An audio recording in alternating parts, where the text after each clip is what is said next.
Hi. இந்த வண்டி பார்த்தீங்கன்னா, சுசுகி ஜிக்ஸர் 150 BS6. ஸோ இந்த வீடியோ எதுக்குன்னு பார்த்தீங்கன்னா, நம்ம வந்து குறை சொல்லி வீடியோ போடக்கூடாது அப்படின்னு தான் நெனச்சிட்டு இருக்கிறோம். பட் ஆனா வேற வழி தெரியல. எதுக்காகன்னு பார்த்தீங்கன்னா, இந்த வண்டியில வந்து ஃபர்ஸ்ட் பார்த்தீங்கன்னா, இந்த ஏர் ஃபில்டர் வந்து இந்த பொசிஷன்ல இருந்துச்சு. இந்த வலை வந்து எப்பயுமே பார்த்தீங்கன்னா, உள்பக்கம் தான் இருக்கணும். இது வந்து தலைகீழ திருப்பி மாத்திருந்தாங்க. பார்த்தீங்கன்னா உங்களுக்கு தெரியும். சரி இதுக்காகலாம் வீடியோ போடணுமா அப்படின்னு நெனச்சிட்டு இருக்கும்போது பார்த்தீங்கன்னா, இந்த வண்டியில வந்து டைமிங் செயின் நாய்ஸ் மாரி ஒரு நாய்ஸ் வந்துட்டு இருந்துச்சு. ஸோ அதுவும் கஸ்டமர் கம்ப்ளைண்ட் சொல்லியிருந்தாங்க. என்னடான்னு சொல்லி டாப் கவர் கழட்டணும் அப்படின்னா, இந்த பக்கம் வர்ற பர்ச்சேஸ் போல்ட் இது உங்களுக்கு தெரியும்னு நினைக்கிறேன். இந்த போல்ட் வந்து ஃபுல்லா லூஸா இருக்குது. அதுக்கப்புறமா பாத்தீங்கன்னா, இந்த கேம் ஷாஃப்ட் வந்து இந்த மாதிரி வெளியில வராம இருக்கிறதுக்கு தெரியுதுங்களா?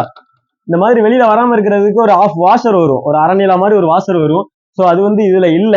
ஸோ இன்னுமே நிறைய மிஸ்டேக் இருக்குது இந்த வண்டியில. நிறைய விஷயம் வந்து கம்ப்ளைண்டா தான் மாட்டி இருக்கிறாங்க. ஸோ நீங்க ஒர்க் பண்றது வந்து கொஞ்சம் பார்த்து சேஃபான இடத்துல கொடுத்து வேலை செய்யுங்க.